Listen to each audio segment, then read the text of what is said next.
Hello guys, நீங்கள் இப்போ பார்த்துட்டு இருக்கிறது கத்திப்பாறை அர்பன் ஸ்கொயர் பார்க் தான். இங்கே வந்து நாங்கள் கிறிஸ்மஸ்க்கு அடுத்த நாள் போனதுனால ரொம்ப டெக்கரேஷன் பண்ணி சூப்பராக இருந்துச்சு. இங்கே கிறிஸ்மஸ் ட்ரீயும் இருந்துச்சு, பார்க்க ரொம்ப அழகாக இருந்தது. லைட்ஸும் ரொம்ப அழகாக போட்டிருந்தாங்க. ஸோ இங்கே நிறைய செல்ஃபிஸ் எடுத்துகிட்டு அதுக்கப்புறம் உள்ளே கொஞ்சம் ஆதிரனுக்காக பார்க்கில் விளையாட போனோம். க்ரௌட் பார்த்திங்களா, இங்கே மியூசிக் கான்சர்ட் நடந்திருக்கு. ஆனால் நாங்கள் போகிறதுக்குள்ளே முடிஞ்சிருச்சு, ஸோ பார்க்க முடியல. அப்புறம் பார்க்கில் கொஞ்சம் நேரம் விளையாடிட்டு இருந்தோம். ஸோ இங்கே வந்து குழந்தைங்களுக்காக தான் பார்க் வரணும்னு இல்லை, குழந்தைங்களுக்காகவும் வரலாம், நம்மளும் கொஞ்சம் ரிலாக்ஸ் பண்ணலாம். ஸோ கொஞ்சம் நேரம் பேசலாம், நல்லா வாக் பண்ணலாம், குழந்தைங்க கூட விளையாடலாம்.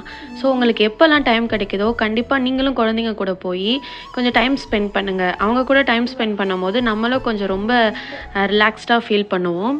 நீங்களும் சென்னையில் தான் இருக்கீங்கன்னா கண்டிப்பாக இந்த பார்க்கை மிஸ் பண்ணிடாதீங்க, கண்டிப்பாக விசிட் பண்ணுங்கள். இல்லை ஊரில் எங்கே இருந்தாலும் இந்த பார்க்குக்கு கண்டிப்பாக வந்து ஒரு முறையாவது விசிட் பண்ணுங்கள். Tata, bye bye.